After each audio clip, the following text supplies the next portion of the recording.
Hey, everybody. Welcome to Watches with Dennis. And we have a lot to catch up on because I have been away not excessively long compared to when I would normally do, say, a live stream in particular, but in the sense that I have not really been able to put out any videos this week. And we've had a couple of big pieces of news.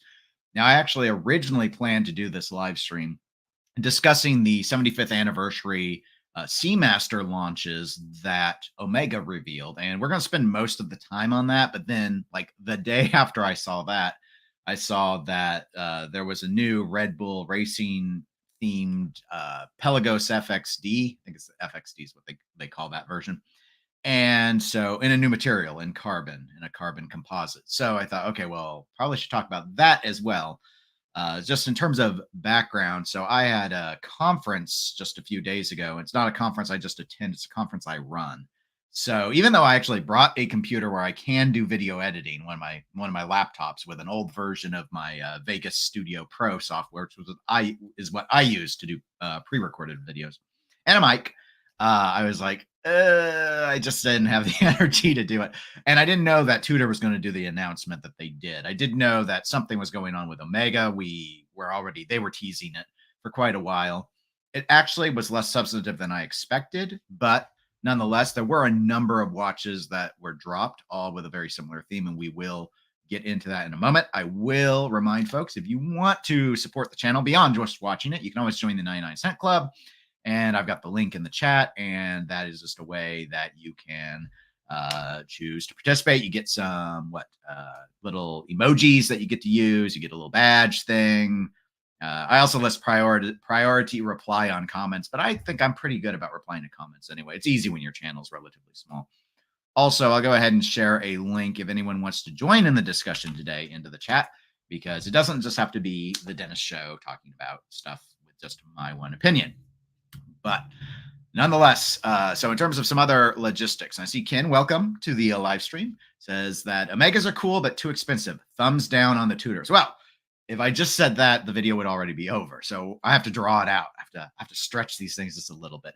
I do have some thoughts about the pricing, and the Tudor I've spent less time looking at. So that's going to be almost first reaction. Everything I've looked at was just on the phone, other than I've already loaded up my tabs to be able to share all this with you. I've got like 20 tabs open. You'll all see that in a moment when I share it. Watch reviews. So I'm still wearing the Zenith Chronomaster original. Normally, I would have a review video out by now. The reason I do not, again, is because I was traveling. I had to go out to the office tomorrow and be able to, or not tomorrow, yesterday. It's all blending. Because I had some meetings scheduled, and so I was just like, I haven't even written it yet. Normally, not that anyone cares. So with first thoughts videos, I actually sit there and I just, especially because I don't usually record myself on those, I sit there and I record all the audio, and I almost freeform, and then I edit it down to, making sure like all the specs on the watches are really, really tight, and, get my opinions in and cut out anything if I make a mistake, that sort of stuff. With review videos, I actually write an entire script so that I don't forget anything. So I have to write the script. I have to do the time grapher ahead of time. I used to record that, and I just thought it was too boring. So I do my caliper measurements actually on the video. I thought about dropping that too, because the advertised specs are not always completely accurate, or I'm not always completely measuring it right. But you watch other videos and you'll see there's discrepancies. But between other YouTubers. So I think it behooves us to measure them. They're not always as what's claimed. Sometimes they round it down. Rolex is really guilty of this. They'll call something like a 39 millimeter, and you'll measure it and it'll be a 40. So sometimes it's really extreme. In the world of watches, extreme. Sometimes it's like, they just don't do the 10th of a millimeter. They round it that way. Sometimes they go more extreme because marketing is everything. So, for example, if you want to call a watch a 35 millimeter when it's more like a 34 millimeter, there might be reasons like gender-based sales reasons you would do that, because men will be more resistant to buying a 34 than a 35. It's hard enough to sell a 35 as it is. So, but anyway, I'm rambling. Should be able to get the review video for the Zenith out next week, probably early in the week. I've taken the whole week off. I need a break, break from my job. So I have the whole week scheduled off. I'll be out, of course, for the 4th, but I should have plenty of time to get it done otherwise. And that's all I've got pending right now. So let's go ahead and get into the meat of the matter, and that is the discussion. So let's start with Omega. They dropped a number of watches. I think technically something on the order of 12 references, but that includes strap alterations for some of them. Like a number of the watches come on a bracelet, or they can come on like a rubber strap. I think in almost all instances, it's a rubber strap. Some only had one variant, some did not. So we're not going to focus on all of the different strap options because who cares? If you don't like bracelets and you want to get the rubber option, check the site and get the rubber option. I will show you the bracelet version if there is a bracelet version. If there's not a bracelet version, so like spoiler alert, the Plo Prof, then obviously I'll be showing you an example that does not contain one. Other than that, I would say they're all, as I noted, they're all Seamasters. They're all blue. And they've done something very clever that has been repeatedly pointed out already, so I don't want to belabor it, but it's all based off the depth rating. So the less depth the watch's water resistance is, the brighter the blue. And actually, they do kind of a gradient approach to it. Actually, not just kind of a gradient. They do a gradient approach. It's hard to tell on some of the Aquaterras, but so the deeper the watch can go, the blacker it gets, and the sooner it gets it. So say an Aquaterra starts pretty bright blue, doesn't get very dark. Plo Prof is very, very dark, even near the center. The deep sea is practically black. So that's sort of the approach that they took with that. And it's basically one of every line within the Seamaster family. The one notable exception is there are two Aquaterras. There's a ladies version, and we'll look at both of them, the ladies version and the more unisex option. And then depending on how you slice it, I consider them different, but there's the Seamaster 300 and the Seamaster 300M. So there's one of each of those. But let's go ahead and let me do the screen share so you all can see Omega's website, because again, kind of like what Ken had pointed out earlier in the chat, that he thought the pricing was too high. And the pricing is something that is notable because I have, as you can see, there are a bazillion tabs, not really a bazillion, more like, I don't know, something on the order of 20 up at the top of this browser. The reason is I've loaded up examples of other Omega watches of the same subfamily within the Seamaster line, so you can kind of see what the differences are, and mainly the differences are price.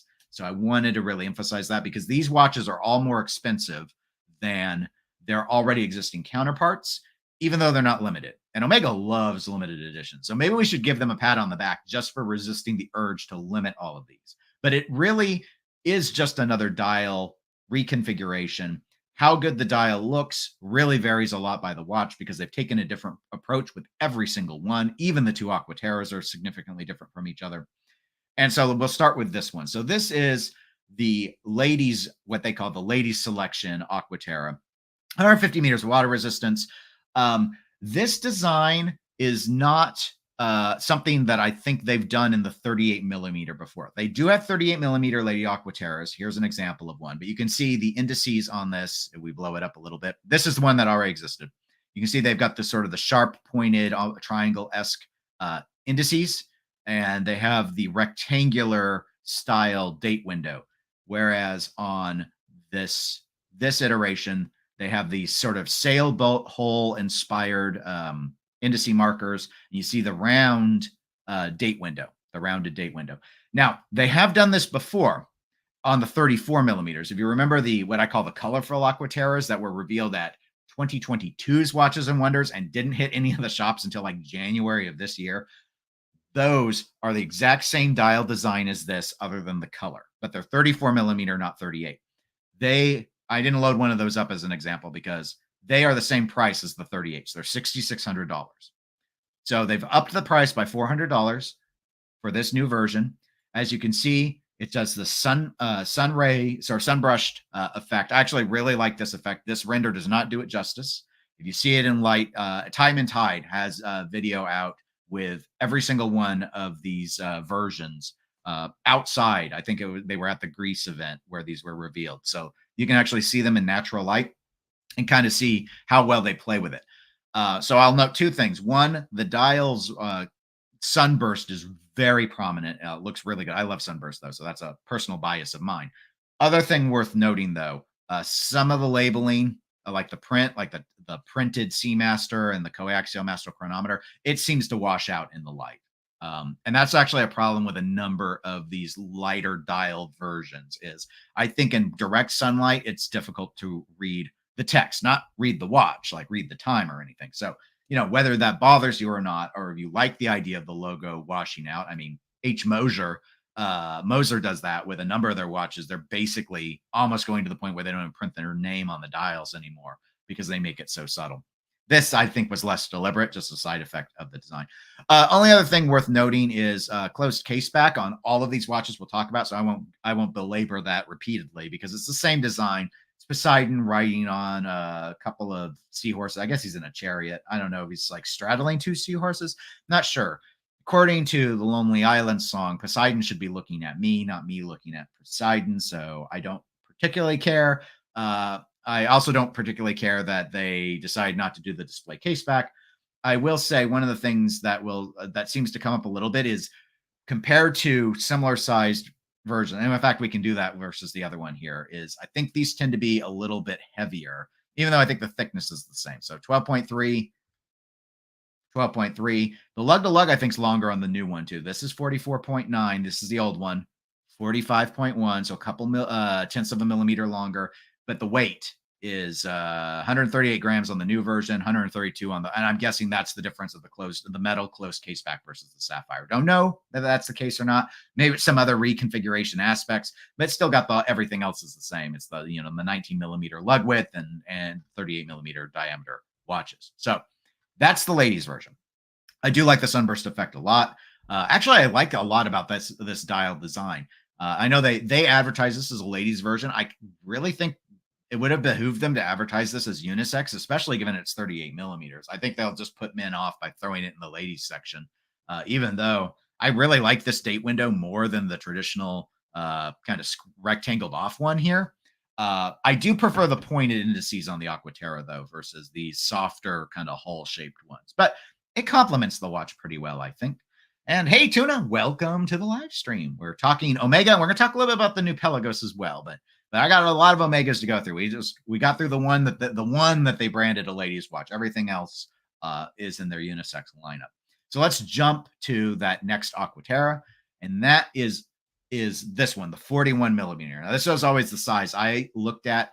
They went a little bit different here. You don't have the same sunbursty style. I mean, it does gradient. You can see it's much lighter towards the center, and then it gets darker, but not all that dark towards the edge. We have the kind of rectangular date window. It's it's not quite they angle it out. It's not a pure rectangle. There's probably a name for that shape. Maybe it's still rectangle. I don't remember. Look, geometry is not my forte. It's got this horizontal lining. Now, this horizontal line approach, again, that's not unique to this watch. Only the color is unique. Here's another existing blue version. I tried to get similar colors where I could. Obviously, this new Omega are calling it summer blue. These new watches are all, I guess, called summer blue, even though the shade is actually different.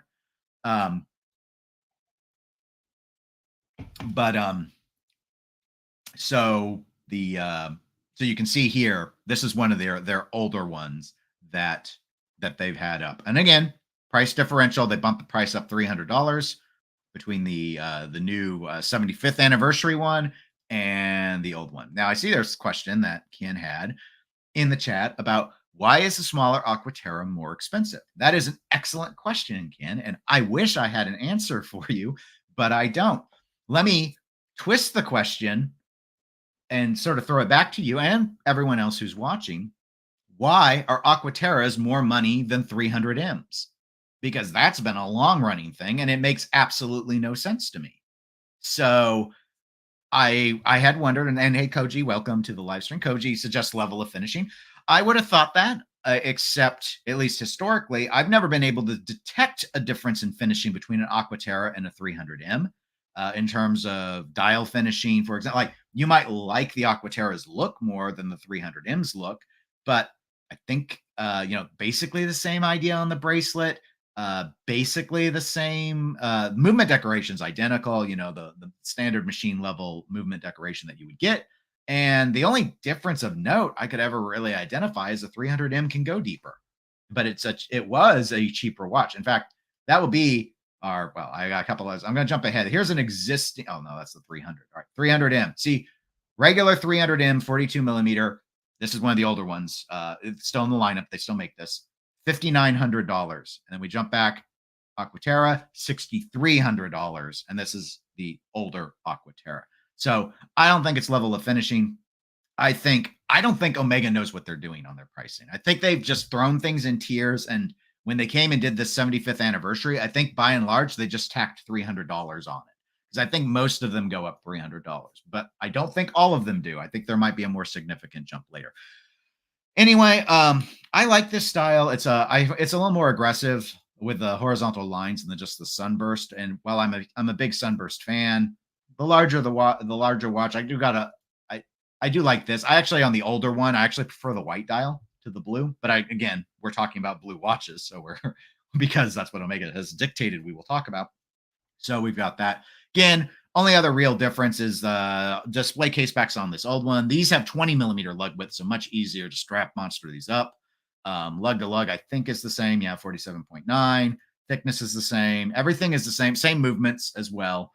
So there's not really an upgrade here. I think these new ones are again heavier, 154 grams versus 149, probably because of the closed case back with the Poseidon seahorses, with him doing his pony time here. So okay, so that's the new Aquaterra, the 41 millimeter Aquaterra. So there is one more Aquaterra. I said there were two at the start of the video. I forgot that the World Timers are Aquaterras. So here's the new World Timer Aquaterra. These are 43 millimeters for those that, well, you can read it. It's on the side of the screen. I was going to say, for those that don't know, you can read. That's why we have the website up. So $10,100. Again, $300 price bump over the blue one. Again, I pulled the blue one. Now, I think originally I saw in another video, they didn't used to do the laser ablation map relief on the very first World Timer Aquaterras, but I believe all the ones in the catalog do that at this point. Now, they already had some other World Timers that came out. In fact, I'm not quite sure if the price differential is identical or not. All right, so like this green one is 10.9, whereas this is 10.1. So they're charging more for when you go with the ceramic bezel inserts, or if you go with the titanium. So it's best, again, they clearly were looking back to the blue one for their sort of apples to apples comparison. In fact, it's basically the blue one in a new case. No, excuse me. Let me rephrase that. Basically, it's a new one with a new case back in the same old case and a slightly lighter dial color blue. Again, it's gradient, hard to notice. I don't know if I like this new one more than the old one or not. I'm not particularly partial to the blue World Timer anyway. I guess I do kind of like this one more, the new one, because it just feels a little cleaner. Like you don't have the red London like you do down here on the old one. I think the map looks a little bit better, sort of bleached out on the continents. I don't know. It's a close thing. I don't like. I shouldn't say like. I don't love either of these. I'm not particularly impressed with. But I never have been. Other than I like the configuration with the cities that Omega does on their World Timers. I think they're too big, and I'm not interested in it. Yes, My Little Pony. Hey, maybe this is a spoiler. Maybe this is a hint. I shouldn't say spoiler, but maybe it's a hint. Maybe a My Little Pony collaboration is coming up. I mean, Audemars Piguet is collaborating with Marvel, and we've seen Star Wars collaborations with several brands. Why not have a My Little Pony collaboration? See, Ken has noted in the chat that the World Timer Blue is better and should be on leather. The good news is I think this is a pretty nope, I am wrong. It's a 21 millimeter lug to lug. I was going to say it's going to be, though it's not too hard to find odd numbered lug width leather straps because it's so easy to custom make leather straps. I find that getting those in a variety. Honestly, I don't think it's that hard to get like 21s and 19s anymore in pretty much anything. I think so many watch companies started doing those odd numbers that the watch strap third-party manufacturers have responded. And they're just like, you know what? There's enough demand now with enough popular watches. We might as well have at least a few in the most popular colors and things like silicon and NATO and stuff like that. Okay. Now, my My thought is, and I think this is echoed by a lot of people. Now that once you get to like the 300 rating, so 300 meters of water resistance. So here we are with a Seamaster 300, not M. People seem to find the dials more attractive. All these other ones I mentioned, so the World Timer, this one, the 41 millimeter, and the Ladies 38, all of them that I've seen with people with hands-on footage, they look pretty washed out in the sun. It's hard to read like the Omega logo and stuff. This is the last one that I think kind of flirts with that difficulty, but it's a pretty clean look. And I think we're now getting to the category, though, whether or not you care if things are washed out or not, the deeper the watches go, it seems the more popular they've become with people in terms of their initial reaction. So this one I haven't heard as much about, but there does seem to be some decent positive buzz. This is the nearest comparison I can give you. So this one actually looks quite a bit different than this old one, which has the Fotina style lume for the sandwich dial. Very, very legible watch. I know some people are deeply, deeply enamored with the 300 and think it's a vastly superior look to the 300M. I personally do not. I think the 300M is a better looking watch, though. This is definitely a cleaner case without having that helium escape valve. But again, this one's more fun, playful. The sandwich is just a lighter color blue. I think it works pretty well with the gradient shading. Again, we've got the standard My Little Pony time, closed case back. These are the also 21 millimeter lug to lug, lug width.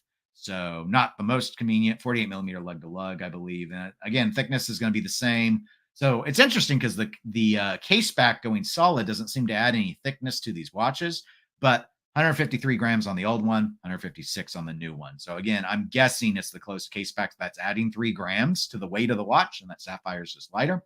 But I'm not positive about that.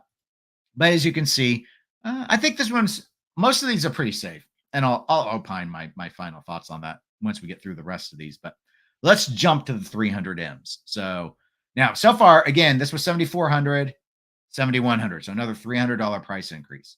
Now this one was a little trickier for me. So this is $6,300 for a 300M, so cheaper than the Aquaterra still, but it's $400 more than this 42 millimeter blue version. I think kind of what do you think is like the prototypical 300M, right? It's the one that kind of, no matter what era we're in, it has to be one that looks like what Pierce Brosnan wore as James Bond. So that's why I picked this. And obviously we're comparing blue to blue. So they actually tacked up $400 versus this version of the watch. But in terms of changes, no red second hand on the new one. They've blued it out, kind of doing the 300 style that we just looked at. Everything's just a lighter blue. The lume patches are all lighter blue. I remember when the rumor about this watch was happening, the leak that I saw that I remember finding on Reddit was that they were going to shrink this a millimeter. They did not. It's still a 42, so it's not any more wearable. I find this I own a 300M. It's a gray dial version, but it is the size of these. It's still the post 2018 design. So in terms of this, I do like this look. I actually like this new 75th anniversary dial better than I do the Pierce Brosnan. That's kind of tough because this is a really nice, clean look. I just think this one's a little more fun. And I think the gradient effect of getting darker towards the edge with how they've done the whole thing related to the depths is it looks better because there's a stronger transition here. It gets darker and it gets darker faster. So I think it's more noticeable. I mean, this ain't gradient, we're not talking like Mosier here. So it's not blowing my socks off, but I think it's a really nice, clean look. And it doesn't feel like overly light blue, where maybe because this 300, it's just compared to the center, it looks a little like it's going to wash out too much to me. This one doesn't look like it's going to wash out because I think the main thing is with this one, you've got the indices and then you've got the sandwich style, and it's all in the lighter blue area. And it's just a lot of lighter blue around a fairly light blue field. Whereas all of these markers are basically in the dark blue section. So there's more contrast. That was a long way for me to say there's more contrast. So I think it looks better. But yeah, overall, I think this one's pretty good. Now, I did ask in my community chat thing, you on YouTube, you can make posts. So I made a post and I put a picture of this watch up, And I asked people, like, I said we are going to talk about this on the live stream, but were there questions or thoughts people wanted me to tackle? And there were three comments that were left of note. One of them was someone from it was Lucar 4030 who said they liked all of these. They thought they all looked really summery, and for a more relaxed look, they were really good. And they were a big fan of the Aquaterras, which we just covered. Second comment I wanted to bring up was from Affy Gorilla, who said still with the ugly bracelet. And I'm guessing he didn't say which one specifically, but since this is the one I showed the photo of, I think that's the one. This is the one he meant. And I somewhat agree. So I don't mind I think the bracelet looks fine, like in terms of the links, but they didn't add taper to the bracelet. And that is the number one complaint. It's probably true for a lot of the Omega watches, but it's a big complaint with the 300M in a world where almost every other luxury dive watch offers some degree of taper on the bracelet. In fact, almost all bracelet watches taper at this point. That this company continues to refuse to taper the bracelet is the biggest negative that I have about the Omega 300M that I own, because without the taper, the thing feels really heavy. A phrase I've heard some people say is it feels like you get hot spots. And by that, and I agree, in terms of I'll wear the watch and there will be points on my wrist where it just feels like, I don't know if it's because of the sun or just probably my own body temperature, but it starts to get uncomfortable, like uncomfortably warm. Like the metal is just, it's not grace. There's nothing graceful about it. And I'm guessing Omega does it this way because they've done it this way for a long time. It's probably the main reason. The other thing is maybe they feel that by not tapering it, it makes it look more toolish, more like a tool watch and less like some sort of elegant piece of jewelry. But it's just not. It's just not as comfortable. So I'm not a huge fan of that. I was really hoping they would taper. That would have been more valuable to me than the rumor that this was going to go down to 41 millimeters.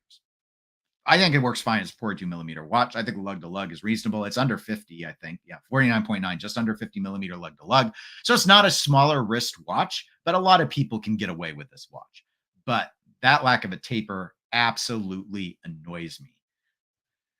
Now, I see Scott is on. Hey, welcome to live stream, Scott. He says, I've heard some complain that the watches Omega does taper aren't as comfortable. So they're bad at bracelets in all ways, is what you're saying. That's very unfortunate. I've not tried. I'm trying to think. No, I'm trying to think if I ever have tried on a bracelet of theirs with taper, but it'd be irrelevant. Even if I put it on my wrist, I wouldn't have been able to size it at the shop. So it's moot. I've never worn one that I sized, because the only one I've worn that I've sized is a non-taper bracelet.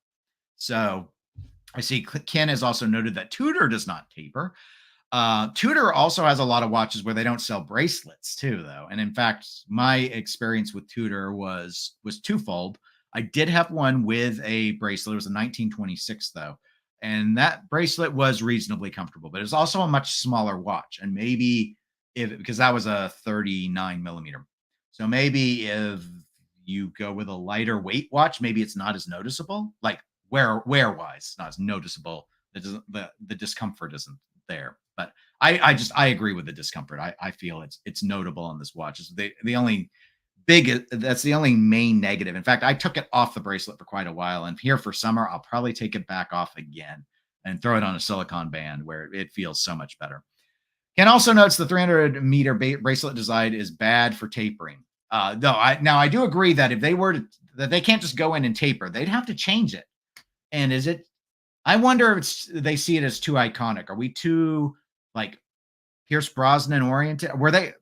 But back to the 90s, were the bracelets always this style? I don't remember that. But I haven't handled one of those that's that old. But there was a time where the 300 line of Seamasters was very, very flexible in terms of its look. In fact, it didn't have an iconic look for a long time. There's a reason why people point in this 300 is their favorite, because it's one of their more classic designs to the look of the watch, versus this one, which is really that kind of James Bond post era. But and I like this shape. Like the biggest thing, of course, like many people, I had a lot of trouble with the helium escape wart. But it's so iconic to the look now. It's kind of like, okay, well, At least it faces, if you wear it on your left wrist like I do, at least it faces away so it doesn't bang into anything. Um, but like I think the scalloped bezel and stuff is the good look to it. Though I will also note, while we're whining about 300 Ms, or at least I am, that bezel is really hard to grip, especially if you even have a little bit of moisture on your hands. Like if your hands have sweat, or you put sunscreen on, or if you're in the water, like the watch is meant to be. Very hard to grip that bezel. That they didn't coin edge it. I'm sure it's just an aesthetic decision because it is not a functional choice. So they've already made sacrifices that don't make sense for a dive watch, in my view. So I think they should be willing to compromise, but I'm just one person's opinion. Let's jump to the Planet Ocean. This is a 39.5 millimeter watch. I have to acknowledge, out of fairness, that I don't really like the Planet Ocean look. I think it looks weird in the sense that it's very thick. It's very much designed to be a tool, so I respect it for that reason. I don't like that the date's at 3 o'clock. Actually, I think it looks worse being there than without a Cyclops than if it had been there with one, but then it would look too much like a Rolex. So I understand the problem that they have, but they don't put it down at the 6 o'clock like they do their Aquaterras and their 300 Ms now. And I think that 6 o'clock just works better for the Omega design. In terms of how thick is this watch, as I see Slayer fan asking, welcome to live stream. Yes, how thick are we talking? 14.2 millimeters. So this for this size, I don't know if they get thicker if we go bigger on the watch. So this isn't actually ridiculous. I don't think we showed I didn't show the thickness of the regular 300M, so it's 13.6. I don't like how thick the 300M is personally, and I own one that is this thick, different color, but it's a bit ungainly. And I think the issue is it's not that thick, at least for the 300M, because of the depth rating. That's part of a certain thickness, but it's their coaxial movement. They thickened their watches up to get the coaxial movement in. And I'm hoping that when they finally re-release some of these lineups, that we'll see them finally figure out a way to shrink the size with that movement, because millimeter for millimeter in terms of diameter, they're like the thickest on the luxury dive watch scene that I know of. And I think it's their movement that's pushing them that thick. Like their competition's thinner, and I think that's what's running into the issue. But so 14.2 millimeters for that. I don't remember. I want to go back to one of the Aquaterras to see what they were. So 14.3. So it's about the same size as the World Timer, and a lot of people complain about the World Timer. The thing is, the World Timer is 43 millimeter watch, and this is less than 40. Excuse me, I clicked on the wrong one. So 39.5. I did find, so here's my example one that they have in the lineup. Otherwise, now this is 600 meters of water resistance. So again, it's very seriously capable. I think they added at 300 like they have been, other than for the 300M. They've been adding $300 to the price point for the 75th anniversaries. I personally like this older one better. I like it with the orange accents. I actually think this is a really attractive Planet Ocean as I look at it more and more. Whereas this one, off like some in the flesh, people, and I've seen some footage of someone handling it outside. It looks better, I think, in the sunlight than it does in the render. So I don't want to sell it short. It getting darker sooner is really cool. I like the applied Omega and its coloration here. It's really just the date window that kind of bugs me, but it bugs me less on the old one. I think it works better than it does here with the. I think the issue is, even though it's color matched, this date window isn't. And I mean, why would they do that? But it's not gradient. So it all of a sudden gets really dark, like the bezel darkness, but we're not all the way dark yet when we start to hit the window of the date wheel. Whereas here, it's the same color as the dial, because the dial isn't gradienting the shade darker. So it's a better color match. So I think that's probably fundamentally what this is. Because I look at this more and more, I'm actually like, you know what? I can live with that 3 o'clock date window, no problem. I can live with date windows even if I whine about them a little bit, because hey, no watch is perfect. So we always have certain flaws, I think, that we can identify with almost anything. Again, size, thickness, all that is the same as the older iteration. The only difference is the weight. This is the old one is the 188 grams. This one jumps up to 194. I do like the Planet Ocean bracelet, though, better than the 300M line. This is a little dressy, whereas I think I like this more toolless. I like the more oyster style bracelets. But again, that's always been a personal bias of mine. Buzz on this has been relatively good that I've seen so far. I haven't heard from a lot of people who have been able to handle it yet because, again, this was just this week. So it was basically watch journalists that got to make it to the show where they revealed these. But it's the Plo Prof that is getting a lot of attention. Now, I did, I did have one final comment that came in on my post a few days ago where Pocket Watch Time asked, will the Plo Prof include a bracelet for the hefty $14,300 price tag? And the answer, as you can tell, is no, because as I said at the start of the video, when I went live, I would always show you the bracelet version unless there wasn't a bracelet version, because some of these will come onto, you can get it with the rubber strap, or you can get it with a bracelet. So I show you the bracelet because usually people go with the bracelet if they have the choice, and then they can pick up the strap. It's cheaper to buy the non-bracelet secondhand, or even through Omega. It's just cheaper, or you go third party like I do.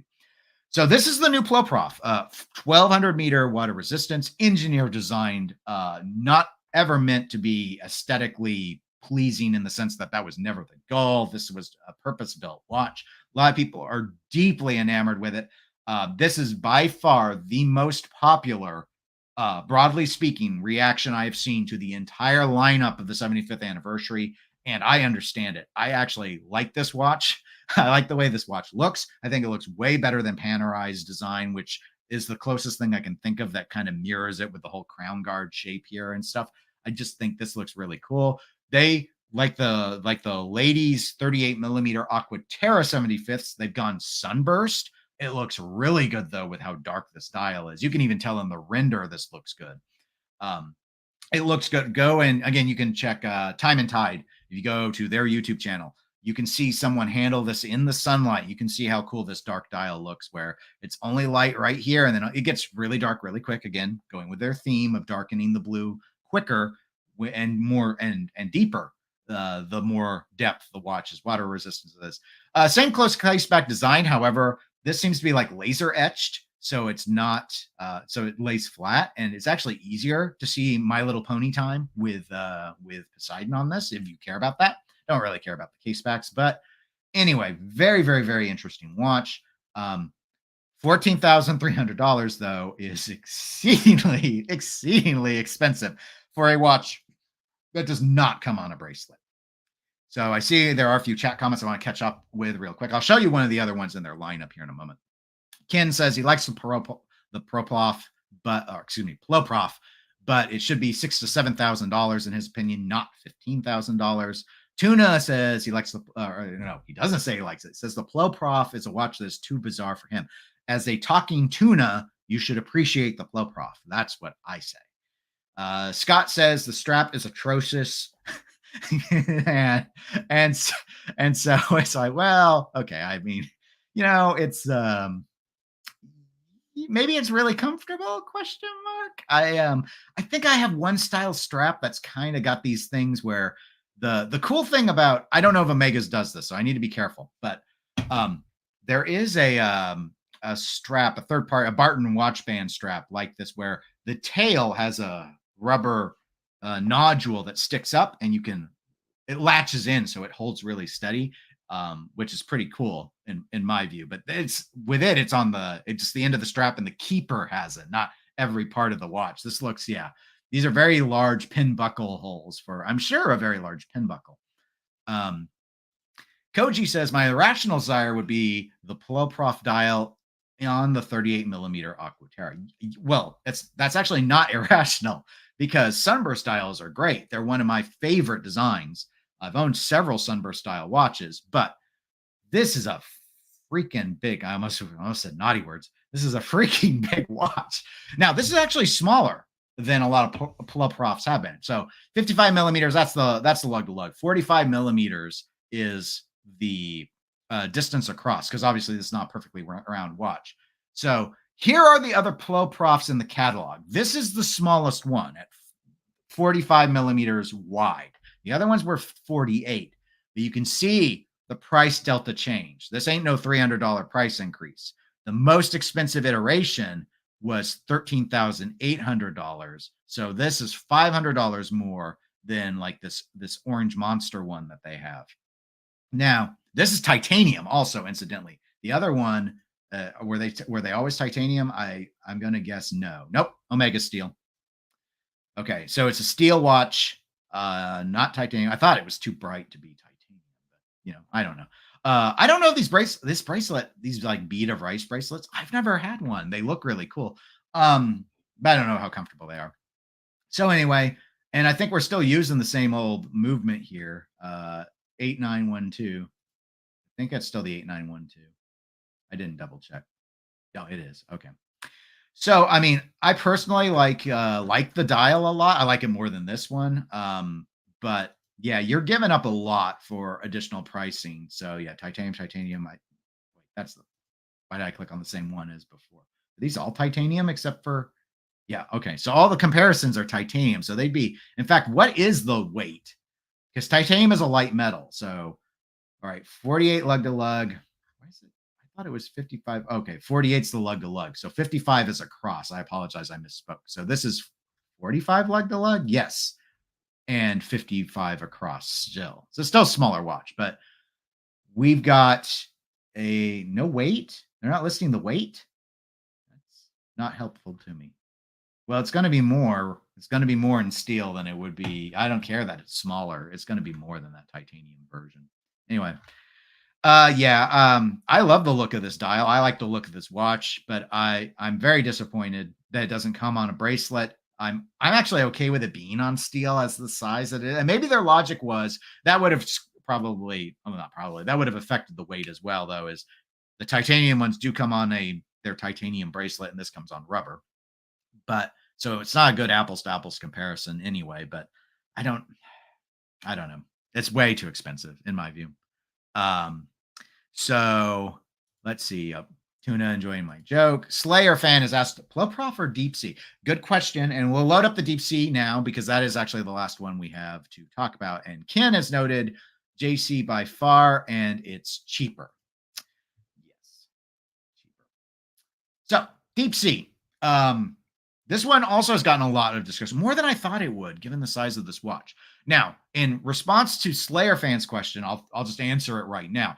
I prefer the Ploprof. As weird as it is, it's because it's weird, I suppose. I mean, we're getting into this rarefied air sort of space. I think if I'm going to have a big watch, I want it to be configured in a shape that I at least I don't know if it's comfortable or not, but I wonder if it might be. So I'd be willing to give it a try. My experience with really thick round watches has not been positive for me. Like it gets to, I think the expression I've heard is top heavy. Might not be a big issue on bracelet though here. So now this is actually cheaper than the Ploprof, as you can see. It's $13,000. And here is the prior version that was already out, the Ultra Deep, 12,700. So again, $300, like we mostly seen them do. For those curious, the thickness 18.1 millimeters. So this is very thick. But again, we are talking 600 bars of water resistance. So they had to further encase the watch to protect the movement. I do like this deep sea more than the original ultra deep. Yeah, ultra deep. Excuse me. I do like this ultra deep for the 75th anniversary better. Now, what they've done is, I believe this etching, and I can probably zoom us in there we go, a little bit more, is some like sonar mapping of the Marianas Trench. So it's actually, I hope I've got zoomed in enough for you all, it's actually textured, which I think is very cool for the approach of this watch. And it looks really neat. I like the light blue, again, on the loom, kind of like how I reacted to the 300M versus the traditional blue version, whereas the original Ultra Deep actually is a gradient dial as well. I hadn't even thought about it. It's been so long since I looked at it. But yeah, it's kind of plain Jane. It goes really deep and it's designed to be really legible. So like from a practical diving application, this is a better version. The old version is a better execution for legibility arguments. Though the loom might be just as powerful on both. I don't know. But obviously white on blue and black is going to be easier to read than light blue on a little bit darker blue. But I think this looks way better. I love the bezel with the blue on it. But overall, I am more personally interested in the Ploprof. But the Ploprof is actually, I didn't even know the Ploprof was the most expensive watch on the lineup. I actually thought the Ultra Deep would be, but it's not Rolex. I guess I shouldn't have thought that. Something that they did, and that's why I'm scrolling. I'm not sure they have it on their site. They had a here, mute that. They have a little thing for ultra. If you put it under UV light, they've written on the dial, and that's the one part I don't like. There we go. Well, don't worry, guys. I'll blow it up. I thought it would be a longer clip than that. Where are you at? There we go. All right. All right.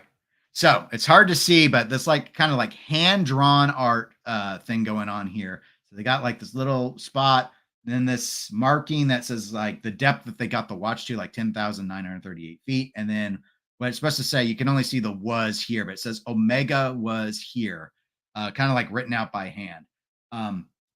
It's hidden by UV, so it's that you only see it under UV. So I don't it like it wouldn't prevent me from buying the watch. I personally find that extremely tacky. Maybe it would have been more fun if Rolex hadn't already gone and beaten them on the depth, but it's sort of like, what is Zodiac going to say? Zodiac was here on a watch that goes like 500 meters deep. I mean, when you're not number one, it seems a little weird to brag. And that's unfair because they probably were in development on this for quite a while. So it's a neat Easter egg if you were really like if you're a big Omega fan and you were really enamored when they did the Ultra Deep, because the Ultra Deep was the deepest watch until Rolex then came out with their whatever thing a few months later. But it's I the handwriting style on fonts is not something that works for me for watches. And it's not just this. It's like Patek has I think it's a Calitron. No, maybe it's not Calitron. Patek has some sort of watch in their lineup, at least historically they did, where someone like one of the watchmakers like hand did all of the numerals. And so it's like it's a defined font for them now. I think it looks ugly. I think their handwriting's good. Don't get me wrong. My handwriting's terrible. You would much rather have their version than anything I would do. But I'm just like, no, it doesn't work for me. I don't want handwriting on my watches. I just think it's weird. Put it on the back if that's what you want. So anyway, so that's what we've got. We've got this. I'll actually close out some of these that are not the actual new versions, but we'll run through these all real quick again here, folks, because I know some of you have joined in since. So we'll start deepest on. So here, ultra deep, with the laser ablated, most likely. They're really big fans of laser ablating. 6,000 meters or 20,000 feet of water resistance. The new Ploprof sunburst dial, my favorite of the dial designs. Don't know if I would like the case or not. I've never tried one of these on. A new smaller size though, but also it's in steel, not in titanium, doesn't have a bracelet, and is the most expensive watch of all of these new launches. The new Planet Ocean, not my favorite because of the date windows color match struggle, but hey, if you're a big fan of that watch, there you go. I do like the 300M a lot. I think it's a pretty attractive watch. Unfortunate that it's still got the same old bracelet, which is my biggest complaint about the other ones, but it's easy enough to find a third-party strap, so it would not stop me from buying it. I'm not a big fan of this one. I think their regular 300s look better than this, the regular blue one. I just don't think there's enough contrast here, but it's had some positive buzz. I actually like this a little more than the regular blue Aqua Timer World Timer, but I like the non-blue ones better, so I would never be in the market for this watch. Aquaterra 41. I've seen shots of it, as I've noted, in the sunlight. I think it washes out an awful lot, so I'd rather have another Aquaterra, but I do like the design effect itself.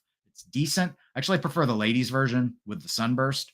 It also washes out really bad, too, if you're worried about like inability to read some of the printed text. But again, telling the time doesn't seem to be a problem from any of the footage that I have seen. So Koji notes, how long has this how deep can you go pissing contest been going on between Rolex and Omega? Maybe someone else on the chat has more knowledge on the history of the brands than I do, but the part that I've noticed has seemed to be more relatively recent over the last few years. So James Cameron has a big collaboration with Rolex. So they've been doing really deep dives where sometimes I like attach a watch to the outside of the sub or whatever. And so I knew Rolex was pushing on that front tied to Cameron. And then I think it came as a surprise, at least to me, it came as a surprise when Omega revealed the deep sea and had beat Rolex, which I thought was Was impressive. I should say. I mean, it's an impressive feat, but I wasn't impressed in the sense that Omega does a lot of stuff better technologically than Rolex. So for Omega to out tech Rolex, I don't think is shocking. Um, for me, the weird thing about debating like Omega versus Rolex is Omega has more sophisticated watchmaking prowess. Like they do grand complications. Yeah, no one buys them because they're too expensive, but things like that chiming the minute, not chime, I shouldn't say chiming, it's that minute repeater chronograph thing they came out with. Like Rolex would never do that. What's the most complicated watch they do? The Sky Dweller? I mean, Rolex is a tool watch company that people wear their watches like dress watches now, and they do a lot of their tool watches in precious metals now. But almost all of their watches are time plus a date function, and that's about it. So yeah, Rolex has some impressive depth stuff because that plays into their hands of a tool watch company, which they still fundamentally, I think, view themselves as. They just are pushing the price point up so much that no one will wear them as tools. Omega has their fingers like in every single pie that exists. It's like, well, we're going to do high horology. We're going to do lots of limited editions. We're going to do our own sports watch line. We're going to drive our prices up constantly because we want to be seen as on par in the tool watch space with Rolex. Whereas I think Rolex thinks of Omega as Tudor's competition.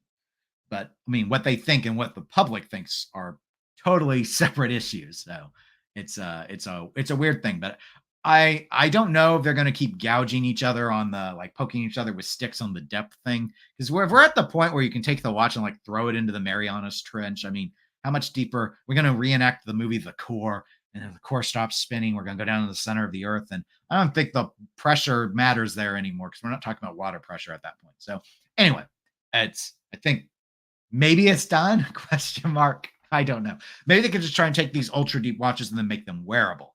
Because I ain't wearing no 18 millimeter thick watch. So maybe they can make them more wearable or play around with the materials. That was that's where I'm kind of curious that they might be able to go that route. So Brand Headlights, welcome to live stream, says it would be funny if Bulgari comes out and beats them in the depth rate. It would be funny if Alpina or something just all of a sudden, boom, is out there. Or maybe why not Seiko? Why not?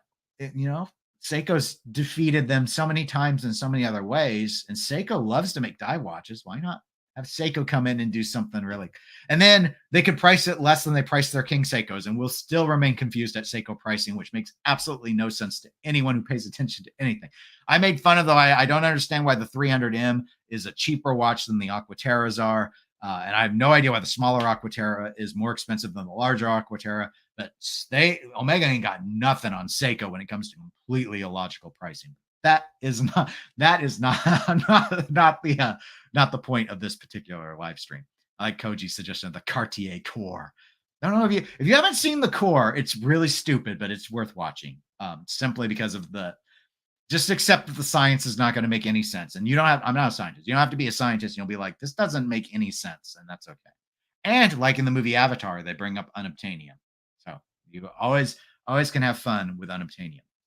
Now, one of the things we're also going to talk about, because I originally listed this live stream as just about the Omega 75th anniversary, and then I pulled a bait and switch. Well, no, I didn't switch, but I did bait it. I baited the hook with Omega 75th anniversary, but then I added that I think we need to talk about the new Pelagos watches because they came out a day or two later. And so I am talking about the two new FXDs. Now, for those of you that are not familiar, the Pelagos is what I would describe as Tudor's more toolish dive watch. They have two big families of dive watches. They have the Black Bay series, which Black Bays aren't even all dive watches, but the Black Bay dive watches, which are very vintage inspired. And the Pelagos line had been the more functionally oriented style. And in fact, if I load up the tab for all the Pelagos watches, or Pelagi, I think I'll say Pelagi. That's probably wrong, but whatever. It's my channel. You'll see that they another thing about the Pelagi that was of note is they were titanium. So lighter weight. They started with these, very basic, toolish, very text heavy style watches. And then they started to do some adjustments. So a lot of people still like the originals, and they're still available, but they started to do a little bit different sizing. The Pelagos 39 was the big news last year, where it was basically less depth rating, less size in exchange, and slightly lower price point. So anyway, in partnership with Red Bull Racing, Pelagos released a new version of the FXD. Well, two new versions of the FXD. Now, the FXD, for those not familiar, the main differential, and you can kind of see it from these photos, but I'll zoom in on one here. Here's the original one. I have a close-up one loaded up, but you had the full minute marking graduations on the bezel, and the bezel's bidirectional, which is very atypical for dive watches, but these are bidirectional rotating bezels. This is let me close this out. So I've got too many tabs open. All right. So here's the original Pelagos FXD. So blue dial, blue bezel. That's a ceramic insert. Watch itself is titanium on a strap. It's $4,100. This new version's cheaper. It's, I believe, a carbon bezel insert, and the case is carbon. Same size though as the original. So we've got the same movement, still using the MT5602 in-house cost certified movement. Same water resistance, 200 meters.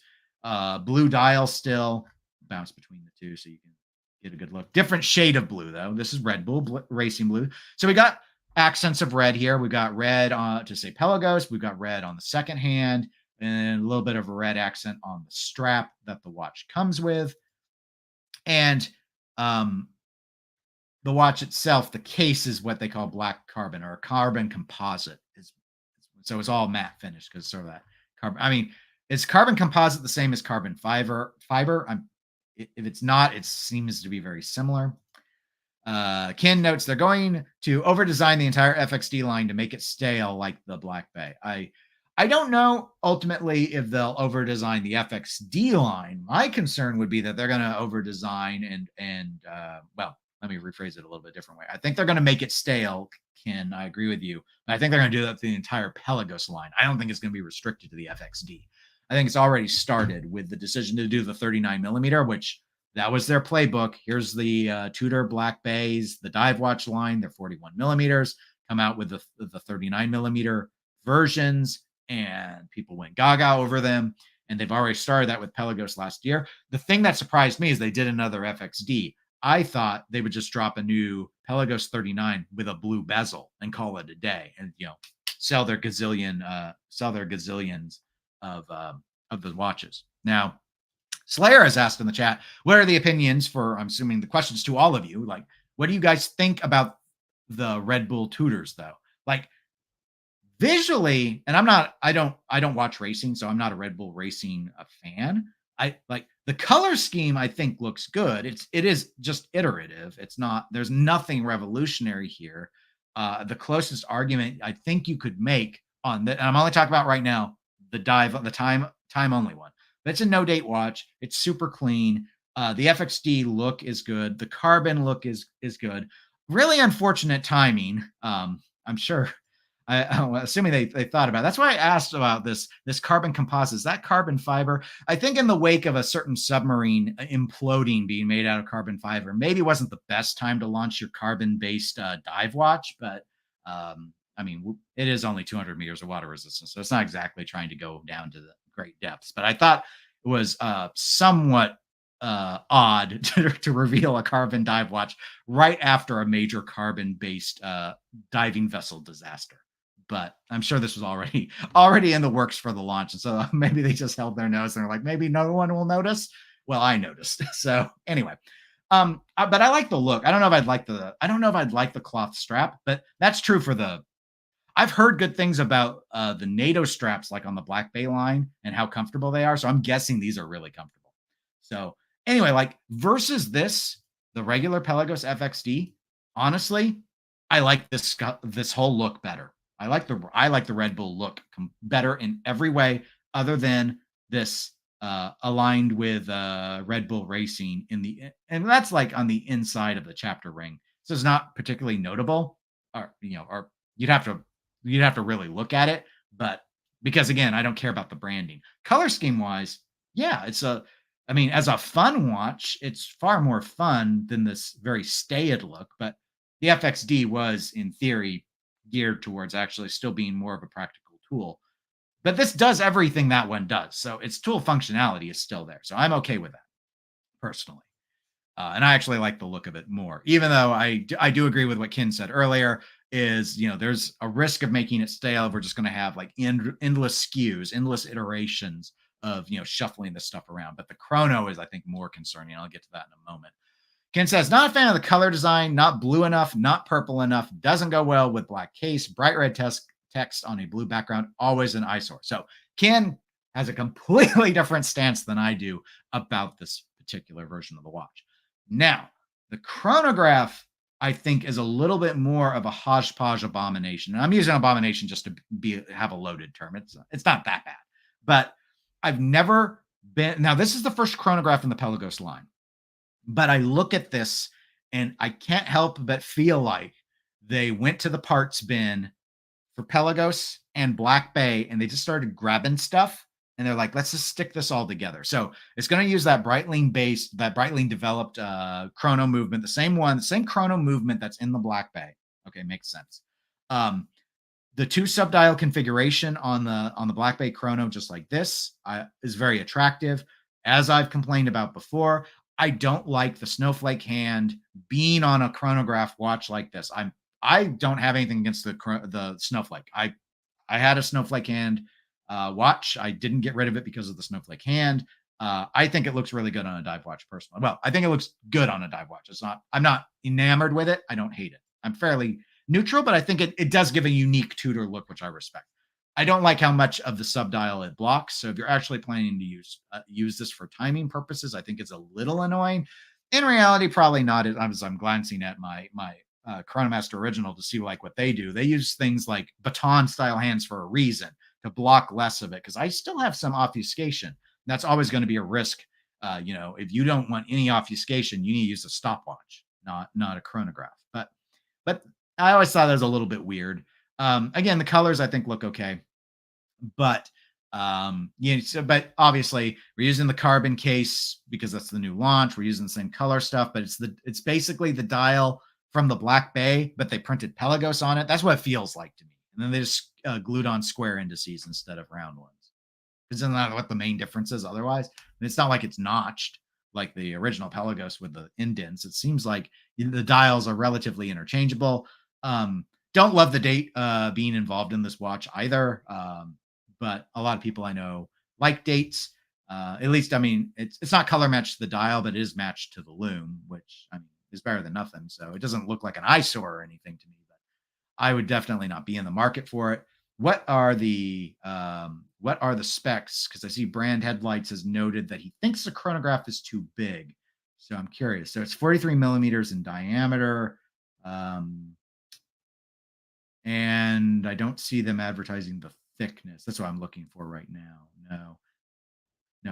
Same wire resistance as before. And the push, they're not. I do like that they didn't go with screw down plungers for the chrono, but I don't think Tudor does ever do screw down like a Daytona or anything. So no, I don't really care for this one. But I didn't like the Black Bay chrono very much either. Chronos are tough for me. Like this is the only one I own anymore, and I've only owned one other mechanical chrono. By and large, I guess I'm hard to please with chronos. Is maybe the best way I could say it. But this, if I was into Red Bull racing, I'd probably buy. I don't know anything about this carbon material though. Now I know Tudor likes to experiment with material, and I've heard good things about the lightness of carbon fiber. I will also note that, hats off to them. They did not pull a Tudor and mark everything up $300 because it's a new watch and it's a collaboration. So this is $36.75. The original Pelagos FXD is $4,100. So we're saving like over $400 here because I think rightly so, Tudor is like, well, carbon's a cheaper material to use than titanium is. So the titanium watch costs more than the carbon watch. So at least I think they got the pricing right. I don't know anything about their chrono pricing, so I can't really weigh in on that. But like as a comparison to the Black Bay, I guess I could load it up if I could find it. which if I open the tab, I can look for. Koji thinks that I'm assuming the Chrono version in particular looks weirdly cheap. I'd say that's probably the Carbon case, though. If your statement applies to both, Carbon, especially when you look at carbon fiber watches, there's usually, at least this is more consistent. Like this matte color looks fairly consistent to me. Most carbon fiber looks more almost like there's striations in it, which give it almost a plasticky look. Which I've been a bit curious about trying like a carbon fiber watch, but I don't want to spend several. It's kind of like when I got I bought a Tissot PRX quartz to try out an integrated sports watch because I didn't want to spend several thousand on an experiment to see if I even liked how those felt. But where do they let's see, Black Bay GMT, Black Bay 58, there we go. Black Bay Chrono. I forgot about I don't like bun straps. That's another bias of mine. But all right, so actually the Pelagos is bigger. All right, these are all 41 millimeters. And the Pelagos I said was 43, didn't I? I'm gonna answer my own question before any of you can answer. Yes. All right, so Pelagos is a 43, 200 meters of water resistance. Let's just load up a strap version of the Black Bay Chrono. It's clearly a 41. And it's also 200 meters of water resistance. Oh, they do have the screw downs. I actually like the look of this better than the, yeah, okay. I'm very confident in my pick that I'm not a fan of this in comparison to the, but generally speaking, I like the Black Bay dials better anyway with the rounded indices. It's just an aesthetic, but I mean, the bezel, like I get it because it's a dive / chrono, but I mean, I guess is one really more like as a tachyometer more useful than the timing bezel? Probably not, actually. It's probably less useful, but I do think it looks cooler. It's all about what looks cool, and that looks cooler. This looks cooler to me. You gotta go back and just look at this. This is okay, but this is better than this. I don't. Yeah, that's just my opinion. All right, so let's see what's going on. Ken says the Chrono is like old school Tudor. Tudor Chrono pushers are screw down. They look better, and you were correct. And I've loaded it up, and per the image, I absolutely agree with you. These do look way better than their push plungers happen to look. Scott says I side with Ken. The color scheme. How can you side against me? My own 99-cent club is turning against me, folks. This is very tragic. And he says, color scheme isn't appealing on these Tudors. I definitely could. I mean, I completely understand those of you who are having a negative reaction to the look. And again, a lot of these new ones are probably going to be driven by people who want to celebrate Red Bull racing, which is just, again, I don't know anything about it other than I knew it existed. Ken has added the FXD straps are all poor quality. The Velcro frays quickly, and Tudor won't replace them when they do. That is a good point to bring up because one of the things that you didn't see in this image, and I did not show you a close-up of the portions of the strap. Here's a good view of it. Is yes, it's Velcro, and okay. I have not owned. I don't think I've ever in my entire life, even as a child, owned a Velcro strap watch. I remember when the moon swatches came out and everyone said how terrible the straps were and the Velcro, the clothy part that the hooks go into was, getting ripped up and stuff. But I even thought in the press photos of the moon swatches that strap looked awful. I've never thought Velcro looked good on a watch. Setting aside that there may be practical reasons, because Velcro, I mean, there's a reason why it's popular for a number of applications. It's very useful for securing things and easily allowing you to remove them. No, I agree. You can even tell, I mean, from this in-use photo, basically, you can already tell that's poof. And it's just like, I don't think there's like fancy Velcro where that doesn't happen. Maybe there is. Educate me if you know about fancy Velcro, but I don't like it. That was a good point. I liked the cloth aspects of it. And I almost forgot but I'd read another article before today. Like when you don't see the Velcro part, I actually think the strap looks okay. But now, this isn't Velcro though, is it? The original Pelagos I thought was more of the NATO style. Maybe it is Velcro. This kind of looked like the same configuration. I guess it is. Yeah. Does anyone know? Anyone handled one? I need a picture of it. I can't tell from that shot. I don't know. I mean, it looks like a standard buckle, but I can't tell. I'm too old. My old eyes deceive me. Oh, hey, welcome to livestream, Mad Watch Collector. You had someone actually told me, I haven't seen it yet. Someone gave me a link to one of your, I think it was Scott, gave me a link to one of your videos on discussing one of these watch items recently and said I should check it out. So I will have to do that. I think I am subscribed to you already. But anyway, welcome to the live stream. Yes, the strap on the Red Bull definitely did look worn in the photo, which, hey, I respect their honesty for sharing how it's going to look. I mean, it looks like, I don't know if this is a model and he's like just like pretending he's going to be in the water, but he seems all geared up. I suppose if you're a model, you just get paid to get all dressed up and not actually get in the water, but it looks like they actually used it. So I respect the I respect the decision to actually go into the water. If they did it. If not, then shame on you for trying to trick me, but also compliment again for showing me your worn out Velcro strap. Anyway, so in the end, it's a wash, a water pun, slightly intended. Ken says the FXD is Velcro. Okay. Yeah, that's unfortunate. Oh, sorry. We're looking back at better looking watches, if not better priced. Yeah. So, okay. So those were all the topics. We went through every Seamaster Summer Blue. Well, not all the strap iterations, but none of those are Velcro. I did check that. None of those are Velcro. We went through all the bracelet versions where there were bracelet versions. We all agreed that the Plug Prof was the best, and we all love it, except for all of you who disagreed and thought that it was ugly, which was most of you, but that's okay. And then we talked about Red Bull Racing, and most of you don't seem to like it. I was the only one who liked the color scheme better than the FXD in the live chat, at least. But those watching the recording, go ahead and comment. Like, or is anyone else who actually thinks it looks okay? Like, at least looked okay. Pretend there's no Velcro. Pretend there's no Velcro. Does it at least look somewhat okay? Please let me have something. Let me have it. But I'm not in the market for it. No, I'm still more of a Black Bay person in terms of the dial configuration.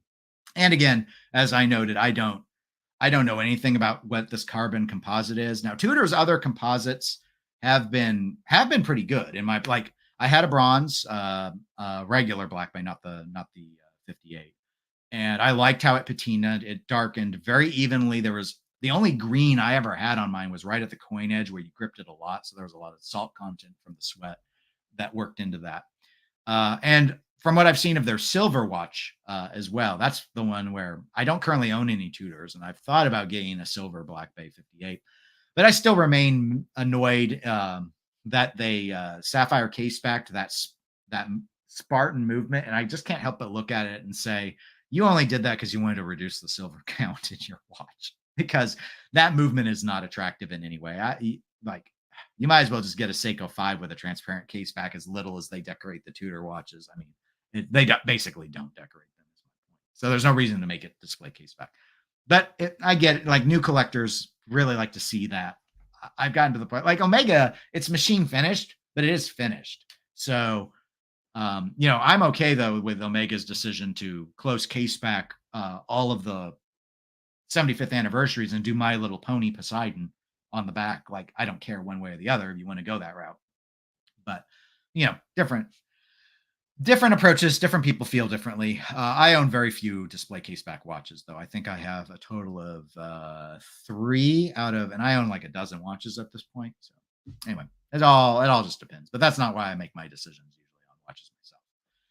Scott writes, when would you anticipate 80s having the new Omegas in stores? I would think relatively soon. They might prioritize their boutiques. I'm trying to remember. I read 2 articles before firing this. Again, I've been traveling for work, so I couldn't do as much research as I had hoped I could in preparation for this live stream.